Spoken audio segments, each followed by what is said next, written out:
حي على الفلاح.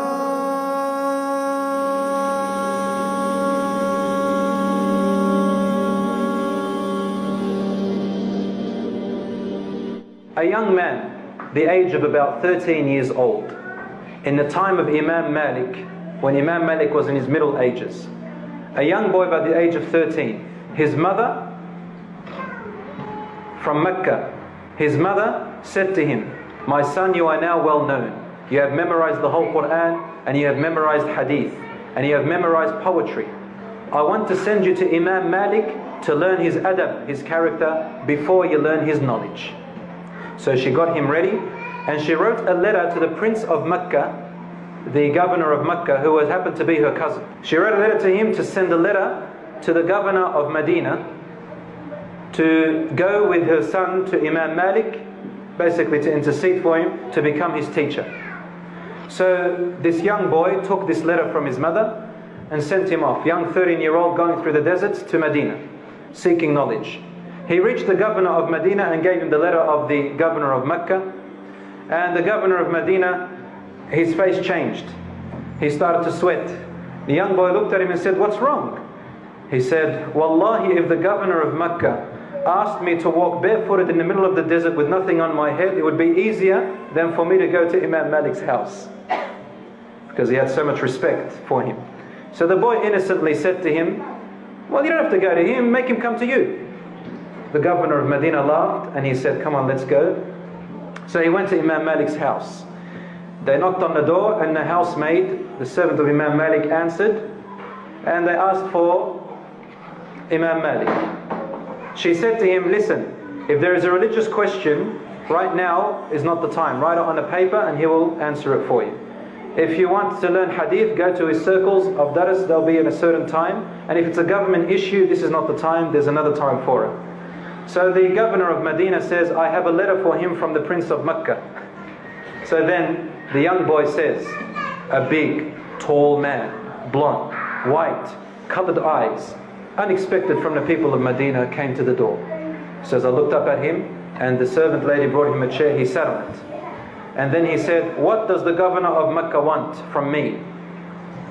And the governor of Medina just gave him the paper without a word. When Imam Malik read this paper, he threw the paper away saying, "La hawla wa la quwwata illa billah."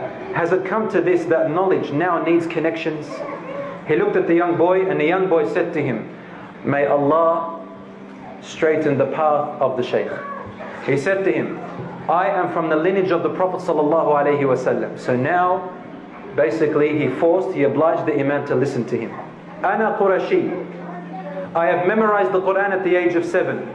And your Muwatta, the whole of it, I've memorized it with its chain of narrations by the age of 10. My mother sent me here to learn from you." Imam Malik looked at him and said, "O young boy, fear Allah and stay away from sins. If you do so, there will be something of your future if you apply these two advices." Does anyone know who the young boy was? He was Imam Muhammad ibn Idris Ash Shafii. Allah bears witness of greatness to himself, that there is no God worthy of worship but him. And he bears witness to the greatness of his creation of the angels. And he bears witness to the importance and greatness of those endued with knowledge. He was born in 150 Hijri and he died in 204 Hijri. So he lived about 54 years of age. He was born in the same year in which Imam Abu Hanifa died in. So he did not meet Imam Abu Hanifa, but he did meet every other Imam almost that we hear about, including some of the teachers of Imam Abu Hanifa. However, his main teacher was Imam Malik himself. He was born in Gaza and he was known as Al-Imam al-Makki, the Imam of Mecca, because his mother took him from Gaza when he was a child to Mecca, and he traveled a lot, and his knowledge, different to the other Imams, was almost in every area and every subject that you can know about. Imam Ash Shafii was what we say, he was a Hashimi. that he was from the bloodline of the Prophet Muhammad sallallahu alaihi wasallam. Imam Ash Shafii loved sports. He loved archery. That's a favorite sport. He was 10 out of 10 in archery. Excellent horse rider. And he would jump on his horse without needing to touch anything, maybe just the ears or the head. And he lived in the desert, it's very important, for 17 years of his life. When he was a child, his mother sent him to the desert for 5 years of his childhood, until he was 13 or 12. And then he spent another 12 years in the desert later on. Why? There was a tribe in the desert by the name of Banu Huzayl. When you hear this name Banu Huzayl, all the Arab world, especially in those times, knew that Banu Huzayl was where the original Arabic, the Arabic is to be taken from there. They were the spring, the fountain of all the Arabic of the world, Banu Huzayl. The turning point, just like I explained, that every Imam had a turning point where they went from one thing to another. Yes, his mother, she helped him to memorize the Quran, and he memorized it by the age of 7. It is also said that he memorized Al-Muwatta, the book of Hadith of Imam Malik, by the age of 10 or 13 years of age. Like Abu Hanifa, he was inspired by another scholar. So there were two inspirations. We said his mother, but first he had an uncle who was a scholar. And in those days they all learned this thing called farasa, ilm al-farasa. It's a science of looking at a person, and from their features you are able to see signs of particular qualities in the person. So his uncle looked at his nephew, and at the age of about 10 or 11 he says to him, "Son, I see brilliance and intelligence in you." He had a gift of memory. Now all the ulama had this gift, but Imam Ash Shafii, he was the pinnacle of this. He stood out in memory. As I said, he memorized the Quran at 7. He was a poet at 10, a reference poet at 10. He read the Quran every single day of his life. As for his features, Imam Ash Shafii was Arab looking. Very healthy, had a strong build, tall, muscular.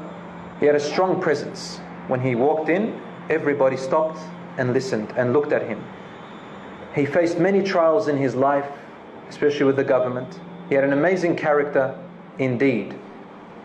And he was, as I said, from among the 3 best generations after the Prophet ﷺ. The Prophet ﷺ said, the best of all generations are my generation. Then the ones who follow them after that, and the 3rd best generation are the ones who follow them after that.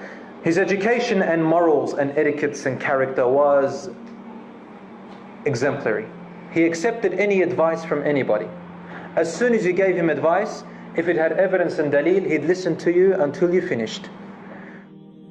Ibn Hajar al-Asqalani says that Imam Shafi'i had 17 teachers in total in his life. Number 1 on the top was Imam Malik. He was his teacher until he died. His second teacher was Sufyan ibn Uyayna, and he was a student and a contemporary scholar with Imam Abu Hanifa. His third teacher worth mentioning is Muhammad ibn al-Hasan, who was the direct student and the best student of Imam Abu Hanifa. As for his indirect teachers, they were Imam al-Awza'i. Imam al-Awza'i had a madhab as well. However, his madhab didn't last long. What lasted from till today from his madhab is the area about international law. His indirect alim was also Imam al-Layth ibn Sa'd, and he lived in Egypt. It was him that his students gave him a hard time. His favorite student went to Al-Yaman, and that's where Imam Ash-Shafi'i spent most of his time. He started his work in Al-Yaman and learnt of this. When he learnt of this student, Imam Ash-Shafi'i grew a great interest in Imam al-Layth ibn Sa'd. He loved him a lot, and he was very interested, and he was actually influenced by his way after Imam Malik. Imam Layth disagreed with Imam Malik a lot, and Imam Shafi'i was affected by that. He became a mufti at the age of 20 years approximately. Imam Shafi'i was a genius, really. He had the utmost respect towards all of his teachers and people. He had an assertive nature. He pointed out errors in his teachers' opinions with respect and friendliness, and mostly in his teacher Imam Malik. Now, Imam Ash Shafii was the first to document his own madhab with his own hand. The other Imams, their students documented. He was the first to document it personally. He summarized it in a book called Al-Umm. And the book Al-Umm contains opinions of Abu Hanifa's madhab and others. It contains ideas of Imam Al-Awza'i, international law, and so on in Islam. But his greatest legacy was a smaller book by the name of Al-Risala. This is very renowned. The book Al-Risala has simplified principles which all the madhabs agree on. They are the principles of fiqh, which makes Imam Ash Shafii the first one to introduce this new approach called the principles of fiqh, usul al-fiqh. Every imam among the four imams and others had to face a clash with the government or a clash with the people, because all of them were courageous. And as I said, they weren't government scholars, they weren't scholars of desire, scholars of wealth. They were scholars who knew that they were inheriting the legacy of the Prophet Muhammad ﷺ with sincerity. In the time of Imam Ash Shafii, something began to develop called Ahlul Ra'i and Ahlul Hadith, the people of opinions and the people of Hadith. Now, by looking at it, you'd think, people of opinion, what's that? Chuck them aside. It meant that these were people who deduced new views about current situations based on daleel, based on the Quran and Sunnah in all its ways. People of Hadith were more literalists. So for example, if you say Rasul Sallallahu Alaihi Wasallam used the miswak, they'd come up to you and say, you should never ever use toothpaste and toothbrush. Always the miswak, regardless, and die on that. Now what happened was, these Ahlul Ra'i, people of opinions, they based it on analogy, comparison, deduction, and they lived in Iraq mostly.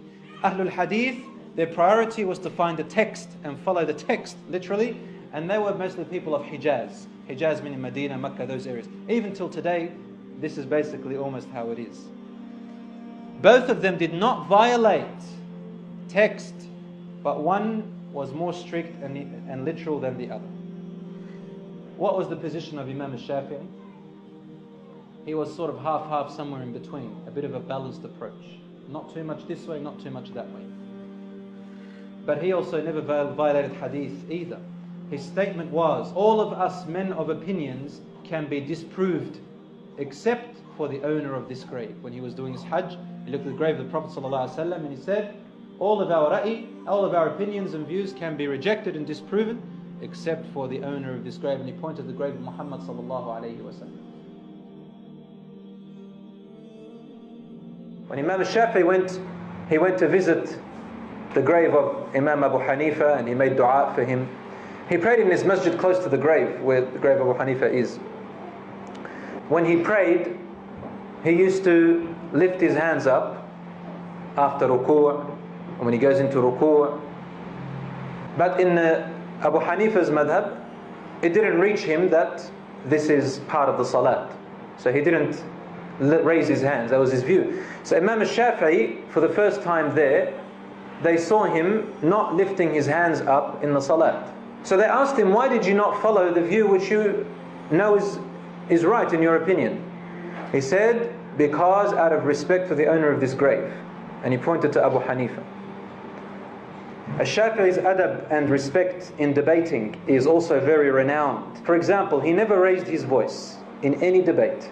Number two, he stayed calm in every debate. He used to say that he never debated with anyone except that he made dua that the opponent, the person who's debating him, is in the right and the right is with him. And he made a dua to help him. So imagine you're debating someone on a view and you've got different view and you're making dua that your brother who is debating you is on the right and that Allah guides him. But the only thing is that they had a commitment to honesty. That was the only difference. Okay, I want you to be right, but I also have a commitment to honesty. And that's the deen. The deen is not yours or mine. He used to say, I never debated with anyone and liked him to make a mistake. He also said, give and take, listen and speak, and don't criticize the person personally. So there were no egos in all the differences of opinions.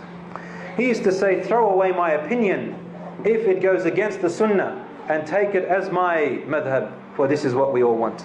He also had a sense of humor, Imam Ash Shafii. An example of that is that he never used to stretch his legs out when people were sitting around him. He considered it lack of decency and courtesy for others to do something like that. But he also had a problem with his legs. He needed to stretch them. So he would use humor to have an excuse to stretch his legs. One time he was sitting and his students who were around him, and he asked a question. One student gave an answer which was way off track. So he said, well, since I have students like that, then I think there's nothing wrong with me stretching my leg. And he'd stretch his leg like that. His sources were the Quran, the Sunnah. And if he couldn't find the information in the Quran and Sunnah, he would use something called ijma'. Ijma' means consensus. That when all the scholars or the Sahaba agree on something, he would take it. The fourth source which he used was something called qiyas. Qiyas means to come up with a ruling based on analogy, something that is like it. Further than that, he didn't go. He wrote 170 books, but the most monumental books were Kitab made up of 7 to 8 volumes, and Al-Risala. Al-Risala is a very balanced book. It's got the fundamentals and principles of fiqh, which all scholars can use, and they don't differ with any madhab.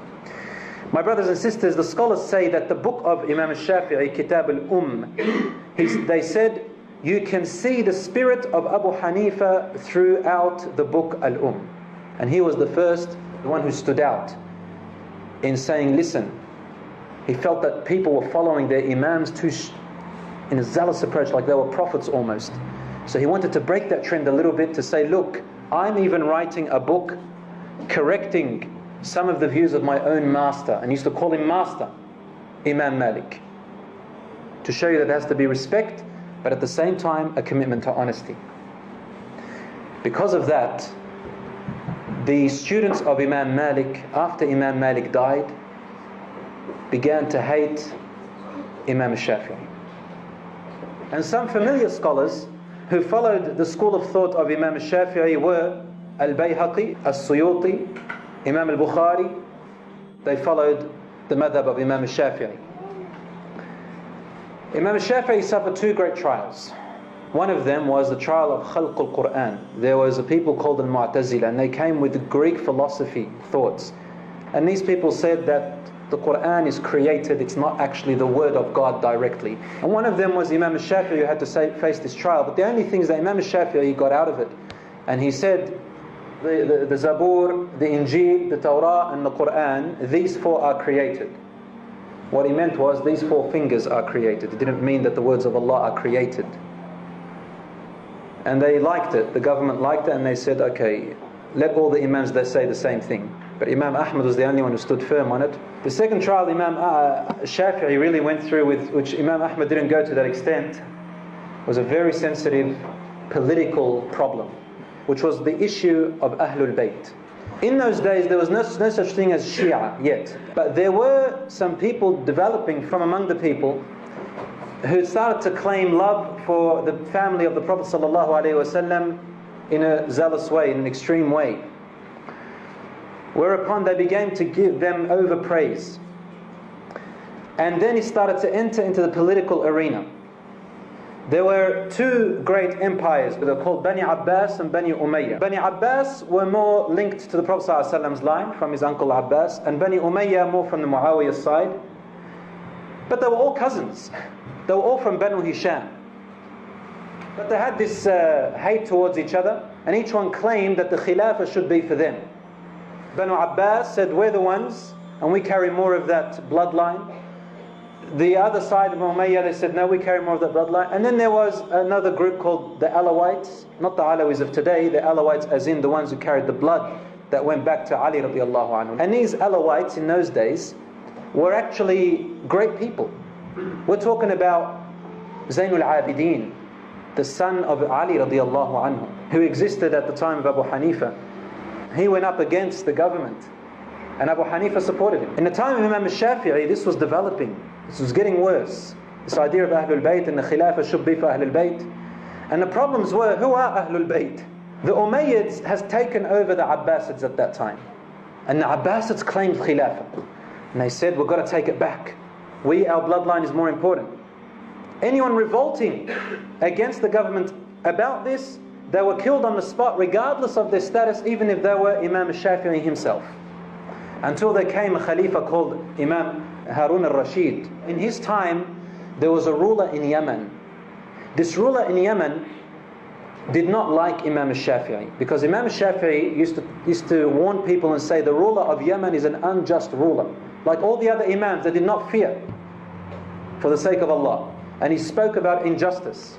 Since this idea of Ahlul Bayt and who should be the Khalifa and so on and so forth was there, this ruler of Yemen had captured 9 people who were talking against the government using the idea of Ahlul Bayt. And he accused Imam Ash Shafii to be one of them, because Imam Ash Shafii had close connections with them, students I think, or they attended their circle. All of these 9 were beheaded on the spot. As for Imam Ash Shafii, he was sent to Baghdad to Harun al-Rashid, the Khalifa. And there, Muhammad ibn Hassan al-Shaybani, one of his old teachers, the student of Imam Abu Hanifa, who was the chief judge, he interceded for Imam Ash Shafii in front of the Khalifa and said, he is not a foolish man who talks like this. Imam Ash Shafii was innocent from all of it. He didn't revolt against the government. That's not the point. But he stood aground against the ruler of Yemen and said, if I wanted to revolt, I would. But I don't see it the correct way. So he let him off and he said to the chief judge, look after him. But that's not where the most courageous point was. Imam Shafi'i had to draw the line about this idea of Ahlul Bayt. Ahlul Bayt has nothing to do with the Shia. That's number one. And the Shia of today have gone backwards, saying the followers of the 12 Imams, and they came to be later on. And these people started claiming that they love the 12 Imams more than anyone else in the world. But we love them and revere them. But the problem is that they say we love them more, to the point where they gave them powers and abilities that are really beyond measure. The debate was, does it go all the way to Judgment Day? I mean, everyone who comes from the line of the Prophet ﷺ, are they considered Ahlul Bayt? I mean, today, in Sham in Egypt, there are more than 10 million people who claim to be descendants of the Prophet ﷺ. We have a problem here. And are they at the same caliber of all these Imams and all these Ahlul Bayt? Or are they not? The second thing is, Ahlul Bayt is a part of our religion. We must love and revere the people of Ahlul Bayt. But the Shia today and the likes of them, similar to the statement, we're all equal, but we are more equal than others, in that sort of sense. Imam Ash Shafii, what did he do? He created the dividing line clearly and courageously, saying the Deen and the Ahlul Bayt have nothing to do with the political makeup.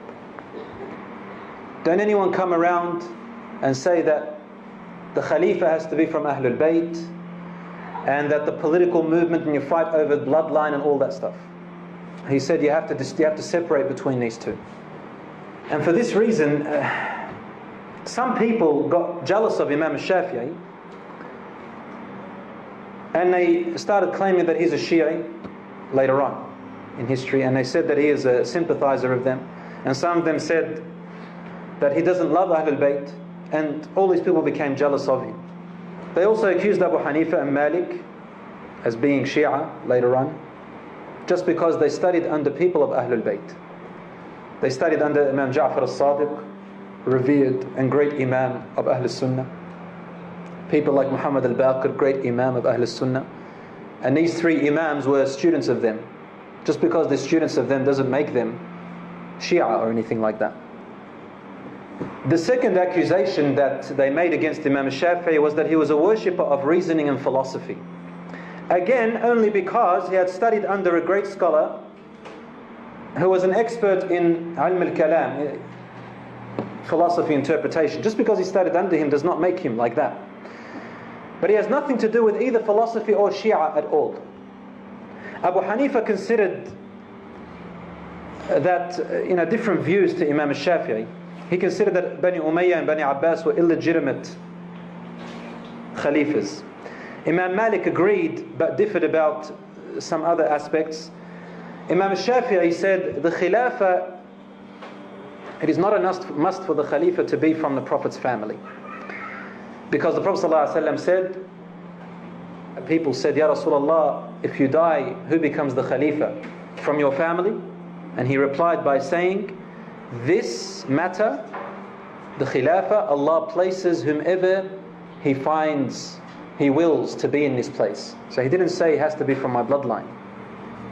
And the Quran states that royal blood comes through the boys. But Prophet Muhammad ﷺ had no boys. So then again, he used this as evidence. As I said before, the students of Imam Malik became extreme in their following of Imam Malik.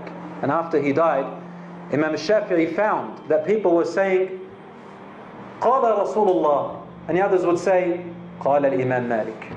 And he knows about the Prophet more than you, even though something was clear. So Imam Ash Shafii wanted to draw a line, came up with the book, and he wrote evidence against some of the errors of his teachers. Because of this, and because of all these different accusations, and because Imam Ash Shafii became the top in the world in his time, Imam Malik's students, and this is a problem, they hated him a lot, and they waited for him when he was delivering a dars in the masjid in Yemen. They entered upon him, and after he finished his lesson, they attacked him, and they beat him until he became unconscious. He died a few days later. Now the scholars say he didn't die directly from the wounds, but he had another disease, another illness, that when he got beaten up, it exacerbated, it made it worse, and then he died. But as a result of that beating up by the students of his great Imam and great master. And here Imam Shafi'i, half of his reason for death was that he was beaten up by the students of Imam Malik. And if Imam Malik was alive, he would beat his own students up for doing that. Of these so-called students, sadly, who overpraised their Imams to the point where they made them almost like prophets. How dare you differ on my Imam's opinion? So my dear brothers and sisters, Imam Ash Shafii died at the age of about 54 years of age in Yemen, and he was one of the great scholars of Islam. Today he's probably the second or third largest school of thought followed in the world. Imam Shafii's favorite student, on the other hand, was Imam Ahmad ibn